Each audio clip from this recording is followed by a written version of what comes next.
இந்த குரலை பல இடங்கள்லையும் பல நேரத்திலையும் நாம கேட்டிருப்போம், படிச்சிருப்போம்.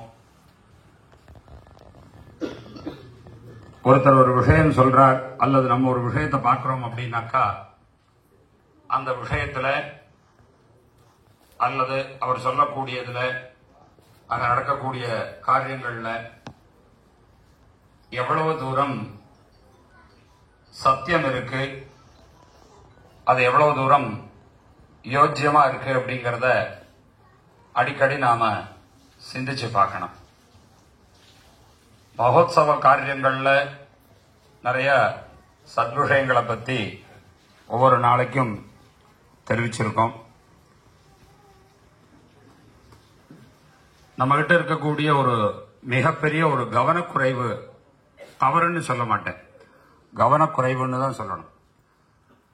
கவனக்குறைவுகள் நம்ம இடத்துல நிறைய இருக்கு. அதுக்குண்டான ஸ்ரத்தைய நாம கொடுக்கறது இல்லைங்கிறது தான் அதனுடைய யதார்த்தம். அதுக்குண்டான அறிவு நம்ம கிட்ட பூர்ணமா இருக்கு.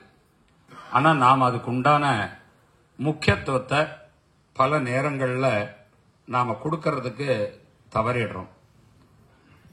அந்த முக்கியத்துவத்தை நாம ரொம்ப சரியான நேரங்கள்லையும் எல்லா விஷயங்கள்லையும் நாம கொடுத்து வந்தோம் அப்படின்னாக்கா நம்மளுடைய ஞானம் அதிகமாகிட்டே இருக்கும். ஞானம்னாக்கா அறிவு, சுத்தமான அறிவு, தூய அறிவு வளர்ந்துட்டே இருக்கும். ஆனா அந்த அவகாசத்தை நாம கொடுக்கறதே இல்லை. சிந்திக்கிறதுக்கு உண்டான அவகாசத்தை நாம கொடுக்கறதே இல்லை. ஒரு உதாரணம் சொல்லணும்னாக்கா, ரோட்ல நாம வாகனத்துல போயிட்டு இருக்கோம். வாகனத்துல போகும் பொழுது ஏதோ ஒரு பிராணி இந்த பக்கத்துல இருந்து அந்த பக்கம் போறதுன்னா அது நின்று பார்த்துட்டு தான் போறது. அதுக்கு தெரிஞ்சிருக்கு வண்டி வரும், நாம் அடிபடுவோம், நின்று கவனமா பார்த்துட்டு போகணும் அப்படின்னு. மாடாகட்டும் ஆடாகட்டும் எந்த பிராணியா இருந்தாலும் நின்று பார்த்து போறது. அது கூட சிந்திக்கிறதுக்கு ஆரம்பிச்சிடுது. ஆனா நம்ம எல்லாம் அந்த சிந்தனை திறனை இன்னும் நன்னா வளர்த்துக்கணும். இருக்கு, ஆனா நன்னா நிறைய வளர்த்துக்கணும். பூஜைகள் நடக்கும் பொழுது நம்மளுடைய ஆத்து விஷயங்களையோ மற்ற எந்த விஷயங்களையும் ஆலயங்கள்ல பேசுறத ரொம்ப குறைச்சிக்கணும். இது எதனால அப்படிங்கறது சொல்லிடுறேன். ஒவ்வொரு ஆலயங்கள்லயும் துவாரபாலகான் இருப்பா. அவளுடைய வேலையே என்ன அப்படின்னாக்கா, கோவிலுக்கு வரவாளை ஒரு மனதோடு இருக்கணுங்கிறத உணர்த்துறதுக்காக தான் துவாரபாலகால பிரதிஷ்டை பண்றோம், வைக்கிறோம். சில கோவில்கள்ல துவாரபாலகர் இருக்க மாட்டார். அதனால கும்பாபிஷேக சமயங்கள்ல யாகசாலையில இன்னைக்கு நாம வச்சிருக்கோம் 27 கலசங்கள் சுத்தி வச்சிருக்கோம் இல்லையா? அதுக்கு பேர் சப்தவிம்சதி அப்படின்னு பேர். அதுல ஒவ்வொரு தேவதைகளை ஆவாகனம் பண்ணி பூஜைகள்லாம் பண்ணியிருப்போம். அந்த தேவதைகளை எல்லாம் முடிஞ்சதுக்கு அப்புறம் ஆலயங்களை சுத்தி தீர்த்தமா விட்டுடும். அந்த மூர்த்தியினுடைய சாநித்தியம் இந்த கோவிலை சுத்தி இருக்கும். அவளுடைய வேலையெல்லாம் என்னன்னாக்கா ததாஸ்து சொல்றதுதான் வேலை. கோவிலுக்குள்ள நம்ம ஏதாவது பேசுறோம்னு வச்சுக்கோங்க, ததாஸ்து அப்படின்னு சொல்லுவா. அது சத்விஷயமா இருந்ததுனாக்கா அப்படியே நடக்கும். அது ஏதாவது தேவையில்லாத விஷயமா இருந்தா அதுவும் அப்படியே நடக்கும். எதனால அப்படின்னாக்கா அந்த ததாஸ்துனால. அதனாலதான் ஆலயத்தில் வரும் பொழுது முடிந்த வரையும் மௌனமாக இருந்து ஏகாகிர சித்தத்தோட நம்ம என்ன காரியத்துக்கு வந்திருக்கோம், இதுதான் நம்ம கிட்ட இருக்கிற பெரிய தவறு, பெரிய ஒரு குறைபாடுன்னு நான் முன்னாடி சொன்னது இதைத்தான். நாம என்ன காரியத்துக்கு வந்திருக்கோம், என்ன பண்ணிட்டு இருக்கோம், இத பல நேரங்கள்ல நாம யோசிக்கிறதே கிடையாது. நான் யாரையும் குறை சொல்ல விரும்பல. ஆனா இதை நம்ம மாத்திண்டாக்கா நம்மளுடைய தர்மம் இன்னும் மேல மேல உயர்ந்து போகிறதுக்கு ஒத்தாசையா இருக்கும். ஏன்னாக்கா நாம தான் நம்மளுடைய குழந்தைகளுக்கு உண்டான பிரதிபிம்பம். நாம என்ன பண்றோமோ அதைத்தான் பெரிய குழந்தைகள் பண்ணும். கொஞ்ச நேரத்துக்கு முன்னாடி நான் பேசிட்டு இருக்கும்போது கூட சொன்னேன், குழந்தைகள்லாம் பேசிக்கிறத பாக்குறதுக்கே ரொம்ப சந்தோஷமா இருக்கு. ஏன்னா நிறைய இடங்கள்ல பாத்திருக்கேன், உள்நாடு வெளிநாடுகள்ல கூட பாத்திருக்கேன். ஒரு கம்ப்யூட்டர் எடுத்துட்டோ ஒரு செல்போன் எடுத்துட்டோ அப்படியே ஓரமா போய் உட்காந்துக்குது பாட்டுக்கு. யாரு ஆத்துக்கு வரா, யார் போறா, என்ன நடக்குது, ஏதாவது எடுத்துன்னு போனா கூட தெரியாது. அந்த அளவுல போயிட்டு இருக்கு. பாட்டுக்கு உட்காந்து கேம் விளையாடிட்டு இருக்கிறத, ரூம்குள்ள போய் கதவை சாத்திட்டு ஏதாவது பண்ணிட்டு இருப்பா.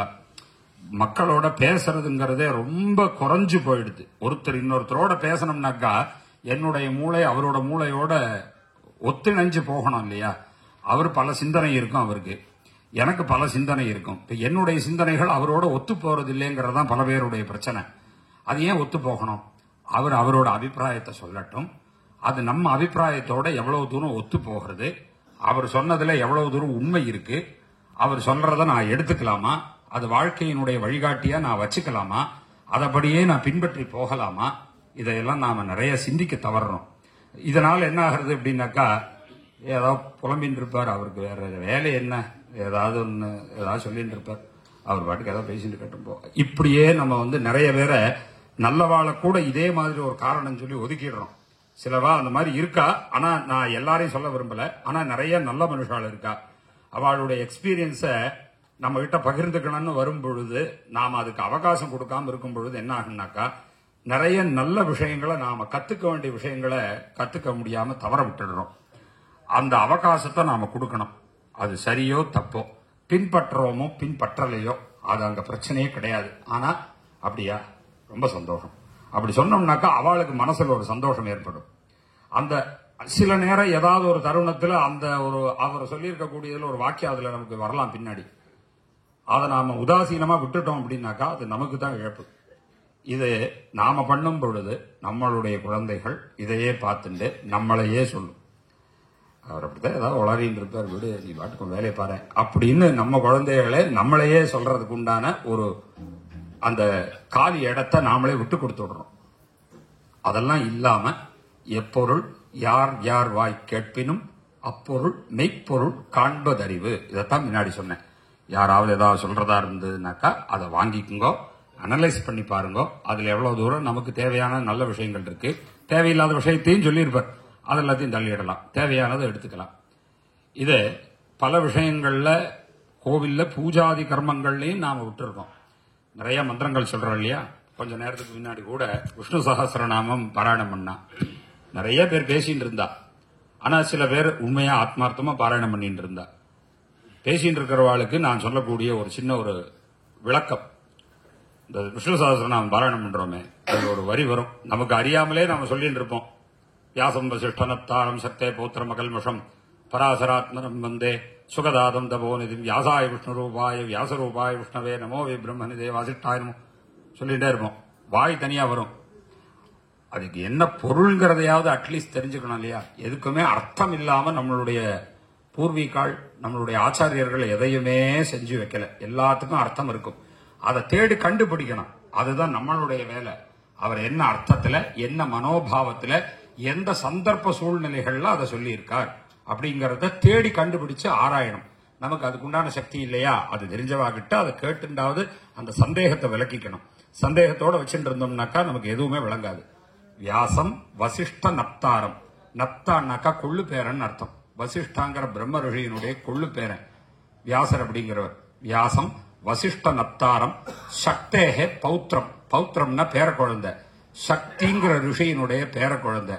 சக்தேகே பௌத்திரம் அகல்மஷம் பராசர ஆத்மஜம், ஆத்மஜம்னா மகன் அர்த்தம்.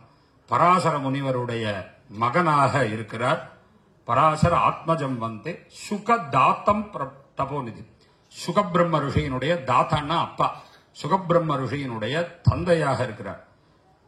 நமக்கு ஒரு நபர் நம்மளை காரணம் காட்டுறதுக்கு எவ்வளவு தடுமாறுறோம். இவர் அவருடைய பையன் அப்படின்னு சொன்னா நிறைய பேருக்கு தெரியாது. இவரை பாருங்க, இன்னாருடைய கொள்ளு பேரன், வசிஷ்டருடைய கொள்ளு பேரன், சக்தி ரிஷியினுடைய பேரன், பராசர ரிஷியினுடைய பேரன், சக்தி ரிஷியினுடைய மகன், சுகபிரம்ம ரிஷியினுடைய அப்பா. ஒரு நபருக்கு எத்தனை பேரால பெருமை பாருங்க. அப்படி பெருமையாக நாமும் இருக்க வேணும். அப்படி இருக்கணும்னாக்கா நாம் என்ன பண்ணணும்? முக்கியத்துவத்தை, எல்லா விஷயங்களுக்கும் முக்கியத்துவத்தை கொடுக்கணும். ரொம்ப அளவான முறையில தான் பேசணும், ரொம்ப அதிகமா பேசக்கூடாது. அதிகமா பேச பேச என்ன ஆகுன்னா ஆயுள் குறையும்னு முன்னாடி சொல்லுவா. அதுக்காக பிரவச்சனம் பண்றவாள் எல்லாம் பேசுறாளே அது சரியா அப்படின்னா அவ நிறைய நல்ல கருத்துக்களை சொல்லுவா, அது நமக்காக. அதனால இந்த சத்விஷயங்கள் ஒவ்வொரு மந்திரத்துக்குள்ளேயும் இப்ப சொன்னது நான் ஏதோ ஒண்ணு சாதாரணமா சொன்னேன். இந்த மாதிரி விஷ்ணு சஹஸ்ரநாமம் மட்டுமல்ல, இங்க சொல்லக்கூடிய நிறைய மந்திரங்கள்ல இதே மாதிரி நிறைய அர்த்தங்கள் உள்ள நிறைய ஒளிஞ்சுட்டு இருக்கும். சந்தியாவந்தனம் பண்றோம், ஆச்சமனம் பண்றோம். மாத்தியானிகத்துல இந்த தீர்த்தம் வச்சுட்டு பிராசன மந்திரம் பண்றோம் இல்லையா, அது எவ்வளவு நல்ல விஷயங்களை சொல்றது. மாத்தியானிகம் பல பேர் பண்றதே விட்டாச்சு. இந்த மாத்தியானிகத்துல அதுல என்ன சொல்றது, ஆபப் புனந்து பிருத்திவீம் பிருத்திவி பூதா புனாது மாம் புனந்து பிரம்மணஸ்பதிர் பிரம்ம பூதா எதுச்சிஷ்டம் அபோஜ்யம். இன்னைக்கு பல பேர் பண்ணக்கூடிய ஒரு அனாச்சாரமான ஒரு விஷயம் என்னன்னாக்கா உச்சிஷ்டம். உச்சிஷ்டம்னா எச்சல். அடுத்தவா சாப்பிடுறது. ஒரு கல்யாண விஷயத்துக்கு போயிருந்தேன், முடிச்சிருந்து சாப்பிட சொன்னா நான் அங்க ஆகாரம் பண்ணல. அதெல்லாம் அங்க நிறைய விசேஷமா எல்லாம் நிறைய பண்ணியிருந்தா, வெங்காயங்கள் எல்லாம் போட்டு, அதனால அங்க சாப்பிடல. ஆனா அந்த சாப்பிடுற ஹால் வழியா தான் நான் போனேன். நின்றுட்டு தான் சாப்பிட்றா எல்லாம். முதல் விஷயம், நின்னுண்டு போஜனம் பண்ணவே கூடாது. நின்னுண்டு ஜலப்பிராசனம் தீர்த்தம் குடிக்கப்படாது. நின்னுண்டு போஜனம் பண்ணப்படாது. உட்கார்ந்து தான் போஜனம் பண்ணணும். பெருமாளுக்கு என்னென்னலாம் நாம நைவேத்தியம் பண்றோமோ அதைத்தான் நாம ஆகாரமா எடுத்துக்கணும். அவருக்கு எதெல்லாம் பண்றது இல்லையோ அதை நாம எடுத்துக்க கூடாது. அது ரொம்ப சொல்ல போகல, அதுல ஒரே ஒரு விஷயத்த சொல்லிடுறேன். ஒருத்தர் சாப்பிட்டு இருந்தார், இன்னொருத்தர் வந்து இதை நான் வாங்கிக்கலையே அப்படின்னு வந்து ஸ்பூன் எடுத்து அங்கிருந்து ஒரு அள்ளி அள்ளி வாயில போட்டுட்டார். உச்சிஷ்டம். அவர் சாப்பிட்டு இருக்கார், அது எச்சல், அவருடைய எச்சல். கொரோனா வந்த போது மட்டும் 10 அடி தள்ளி நில்லு, பின்னாடி போ, பக்கத்துல வராத அப்படின்னு சொல்ற அளவுக்கு தெரியறது இல்லையா. இப்ப அதுக்கு இன்னும் மருந்து கண்டுபிடிச்சாச்சு, அந்த வியாதியெல்லாம் போயிடுதுங்கிறதுனால நாம அந்த ஆச்சாரத்தை விட்டுண்டு மறுபடியும் போய் தட்டுல இருந்து இப்படி எடுத்து சாப்பிடுறது என்ன அர்த்தமாகும்? அப்ப அந்த இடத்துல ஆச்சாரம் போகுதா? உச்சிஷ்டம்னு பேர் அது. அந்த மாதிரி ஏதாவது தெரியாம சாப்பிட்டு இருந்தால் எதுச்சிஷ்டம் அபோஜ்யம். அபோஜ்யம்னாக்கா சாப்பிடக்கூடாது. சாப்பிடுறது சாப்பிடக்கூடாது என்ன, பகவானுக்கு எதெல்லாம் நான் கொடுக்க முடியாதோ அதெல்லாம் நான் எடுத்துக்கப்படாது. எதெல்லாம் பகவானுக்கு நான் நைவேத்தியமா படைக்கிறேனோ அதெல்லாம் நான் எடுத்துக்கலாம். அபோஜ்யம் சாப்பிடக்கூடாது. அதெல்லாம் என்ன, அந்த தோஷங்கள் எல்லாம் என்னை விட்டு போயிடட்டும். சர்வம் புனந்து மாம் ஆப்போ சத்தாஞ்ச. இந்த ஜலத்தை குடிக்கிறதுனால அந்த தோஷங்கள் எல்லாம் சமரமாய் போயிடட்டும்னு அந்த பிராசன மந்திரத்தை வச்சு சேவிச்சுக்கிறோம். எவ்வளவு உத்தமமான மந்திரம். அனுதினமும் நான் நினைக்கிறேன்னாக்கா ஒரு நாளைக்கே 5-6 தடவை இந்த மந்திரத்தை சொல்லி நம்ம எல்லாம் குடிக்கணும். அப்பதான் நமக்கு இருக்கக்கூடிய அந்த தோஷங்கள் போகும். ஏன்னா அந்த அளவுக்கு நிறைய மாறின்னு இருக்கு கல்ச்சர். இதை வந்து அனாச்சாரம்னு தான் சொல்லணும், வேற எதையும் சொல்ல முடியாது. அதனால இந்த மாதிரி ஒவ்வொரு மந்திரத்திலையும் இந்த மாதிரி நிறைய அர்த்தங்கள் கலந்து இருக்கு. அந்த அர்த்தம், இந்த மந்திரத்தை காதுல கேட்கிறோம், நமக்கு அதுல ஏதாவது பொறிதட்டுறாப்புல இருக்கு அப்படின்னாக்கா அதை ஆராய்ச்சி பண்ணி பார்க்கலாம். நமக்கு தெரியலன்னாக்கா அதை தெரிஞ்சவாகிட்டையாவது கேட்டுண்டு, எல்லாருக்கும் அந்த மந்திரம் தெரிஞ்சிருக்கணும்னு இல்லை. டாக்டர் கிட்ட போறோம், மருந்து எழுதி தர்றார். அவர்கிட்ட ஒவ்வொரு மருந்து 5-6 வேதிப்பொருள் வச்சு கலந்து கொடுக்கிறார். அவர்கிட்ட இந்த மருந்துல என்னென்னலாம் வேதிப்பொருள் கலந்துருக்கு, கெமிக்கல் கலந்துருக்குன்னாக்கா அது அவருக்கு தெரியாது. அவர் வேலையே அது கிடையாது. அவருக்கு தேவை ஜுரம் வந்துதா பேரஸ்டமால் எழுதி கொடுப்பாரு, அவ்வளவுதான். பேரஸ்டமால்ல என்னென்னலாம் கலந்துருக்குன்னு கேட்டா அவருக்கு பதில் சொல்ல தெரியாது. அதனால எல்லாருக்கும் அந்த அர்த்தங்கள் எல்லாருக்கும் தெரிஞ்சிருக்கணும்னு இல்லை. தெரிஞ்சவா இருந்தான்னாக்கா அவர்கிட்ட கேட்டுக்கலாம். அந்த அர்த்தங்களை கேட்டுண்டு அந்த மந்திரங்களை எல்லாம், நிறைய மந்திரங்கள் இருக்கு, அதெல்லாத்தையும் நாம தெரிஞ்சுக்கணும். நாம படிக்கலைன்னா கூட அட்லீஸ்ட் தெரிஞ்சாவது வச்சுக்கணும். ஏதாவது ஒரு சந்தர்ப்பத்தில் ஏதாவது ஒரு சூழ்நிலையில தேவைப்படும். இப்படி தெரிஞ்சுண்டு நாம பின்பற்றக்கூடியது நம்மளுடைய சனாதன மார்க்கத்தை, நம்மளுடைய சனாதன தர்மத்தை மேல மேல வளர்த்து கொண்டு போகும். நாம இந்த பூமியில பிறந்திருக்கோம், ஏதோ ஒரு பிரயோஜனம் கருதி தான் நாம பிறந்திருக்கோம். நாம பிறந்ததுக்கு ஒரு பிரயோஜனம் உண்டு, இல்லைன்னே சொல்ல முடியும். இந்த வீணா போனவன்னு யாரையும் நம்ம சொல்ல முடியாது. இந்த உலகத்துல வீணா போனதுங்கிறது எதுவுமே கிடையாது. எல்லாத்துக்கும் எல்லாமே தேவை உண்டு. ஒருத்தர் பேசிட்டு இருக்கும் பொழுது ஒருத்தர் கேட்டார், உலகத்துல எதுவுமே தேவையில்லைங்களா? வாழை மரத்தினுடைய இந்த வாழையில அப்படி நடுவில் ஒரு தண்டு வரும், அந்த தண்டு வந்து வீணா போனது தானே, அதை வச்சு சமையல் பண்ண முடியாது, சாப்பிட முடியாது. இந்த மாதிரி வீணா போனது இருக்குதானே அப்படின்னு உதாரணம் காட்டினார். அவர் சொன்னார், தம்பி ஹோட்டலுக்கு நீ போயிருக்கியா? முன்னாடி எல்லாம் ஹோட்டல்ல இந்த சாப்பிட்ட அந்த டேபிள் வந்து வழிச்சு எடுக்கிறதுக்கு அந்த தண்டைத்தான் யூஸ் பண்ணுவா. அது கூட யூஸ் ஆகும். ஆனா நாம எதுக்குமே யூஸ் ஆகாத மாதிரி மாறிட்டு இருக்கோம். ஆட்டிடியூட மாத்திக்கோ அப்படின்னு சொல்லி ஒருத்தர் உபதேசம் பண்ணார். அந்த மாதிரி இந்த உலகத்துல உபயோகம் ஆகாத விஷயங்கள்னு எதுவுமே கிடையாது. எல்லாம் நாம பிறந்ததுக்கும் ஏதாவது ஒரு பிரயோஜனம் இருக்கும். அதை தேடி கண்டுபிடிக்க வேண்டியது நம்மளுடைய கடமை. என்னால என்னுடைய தர்மத்துக்கு நான் என்ன பண்ண முடியும்? தர்மோ ரக்ஷதி ரக்ஷிதா, தர்மஹா ரக்ஷிதஸ்ய ரக்ஷதி. யாரெல்லாம் தர்மத்தை காப்பாத்துறாளோ தர்மம் அவளை காப்பாற்றும். தர்மத்தின் வாழ்வதனை சூது கவ்வும், மறுபடியும் தர்மமே வெல்லும். தர்மத்தை யாரெல்லாம் கடைபிடிக்கிறாளோ அவளை எல்லாம் தர்மம் சௌக்கியமா பார்த்துக்கும். கஷ்டங்கள் வரும், அது நம்ம பண்ணியிருக்கக்கூடிய சஞ்சித பிரார்த்த கர்மாவை பொறுத்து. ஆனா கட்டாயம் நம்ம கூடயே இருந்து காப்பாற்றும்.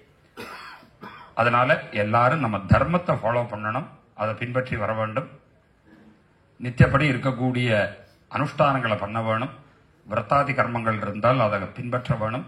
பெரியவாளுக்கு மரியாதை கொடுக்க வேணும். அவ சொல்றக்கூடிய தேவை இருக்கோ தேவை இல்லையோ போட்டு வச்சுக்கிறோம். இப்ப அப்படித்தானே பண்றோம். போன்ல ஒரு செல்ஃபி கேமரால எடுக்கிறோம்னு வச்சுக்கோங்க, ஒரு 50 ஸ்டில் எடுத்துடுறோம். எல்லாம் தேவைப்படுதா? அவனுக்கு இருக்கட்டுன்னு வச்சிருப்போம் இல்லையா? அந்த மாதிரி ஏதாவது ஒண்ணுக்குன்னு தேவைப்படும். அவ சொல்லக்கூடிய இந்த சத்கருத்துக்களை, நல்ல கருத்துக்களை வாங்கிட்டு சின்னவாளா இருக்கக்கூடிய நாம பொறுமையோடு இருந்து அதை பின்பற்றி வர வேண்டும். நல்ல பேர் கிடைக்கும். ஆஹா, நல்ல பிள்ளையை பெற்றிருக்கான் அப்படின்னா அப்பா அம்மாவுக்கு நம்மளால பெருமை. நம்மளுடைய பிள்ளைகள் நம்மளை பார்த்து நல்லபடியா வளரும். அதனால குழந்தையை நன்னா வளர்த்திருக்காங்கிற நமக்கும் பெருமை. ஆக மொத்தம் நம்ம எப்படி வசிஷ்டருடைய பேரன் சுகபிரம்ம ரிஷியினுடைய அப்பான்னு எப்படி வசிஷ்டரை கொண்டாடுறாளோ அந்த அளவுக்கு இல்லைன்னாலும் கூட அட்லீஸ்ட் ஒரு 4 பேர் நல்லா குழந்தைய வளர்த்திருக்காப்பா, அப்பா அம்மாக்கு நல்லா மரியாதை கொடுக்குறாப்பான்னு நம்மளை பாராட்டுவா. அந்த பேரையாவது நாம வாங்கி கொடுத்துட்டு நாம் இந்த பூலோகத்திலிருந்து மறைய வேணும்.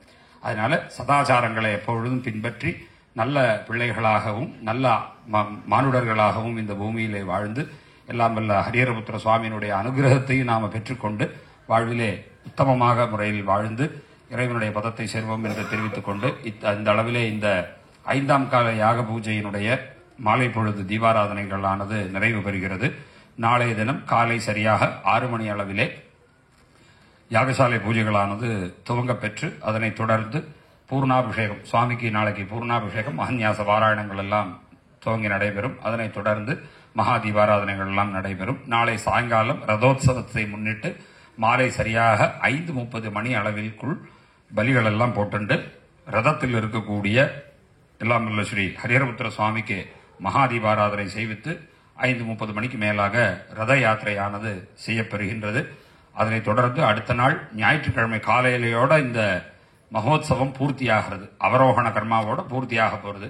அதனால இந்த இருக்கக்கூடிய இந்த 2-3 நாள் நாம எல்லாரும் இன்னும் சேர்ந்து இன்னும் ஆர்வமாக இறைவனுக்கு தொண்டுகள் செய்ய வேணும். ஏதோ கதாபிரசங்கம் கொஞ்ச நேரம் மைக்க பிடிச்சுன்னு சொல்லிட்டாரே, இது முடிஞ்சு போனதுக்கு அப்புறம் நாம வேலை பார்ப்போம், அவர் வேலை பார்த்துன்னு போயிட்டாரு, நாம வேலை பார்ப்போம் அப்படின்னு இல்லாம இதுல எவ்வளவு தூரம் உண்மை இருக்குங்கிறத அனலைஸ் பண்ணி பாருங்க. அதுல உங்களுக்கு என்னென்ன விஷயங்கள் பிடிச்சிருக்கோ பிடிச்சிருந்த விஷயத்த எடுத்துக்கோங்க. இதுல நான் ஏதாவது தேவையில்லாத சொல்லியிருந்தேன்னாக்கா அது எல்லாத்தையும் டிஸ்கார்ட் பண்ணிடுங்க. தேவையான விஷயத்த அது இன்னும் நல்லா ஊற்றி நிறைய அதை அதிகம் பண்ணிட்டு நாம எல்லாரும் ஹரிஹரபுத்திர சுவாமியை சேவிச்சு சத்கதி அடையணும்ங்கிறத பிரார்த்தனை பண்ணிக்கலாம். ஹர நம பார்வதி பதயே சுவாமியே. வான்முகில் வழாது பெய்க மலிவளம் சுரக்க மன்னன் கோன்முறை அரசு செய்க குறைவிலாதுயிர்கள் வாழ்க நான்மறை அறங்களோங்க நர்த்தவம் வேள்வி மல்க மேன்மைகுள் சைவ நீதி விளங்குக உலகமெல்லாம். திருச்சிற்றம்பலம். ஹர நம பார்வதி பதயே.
Oh.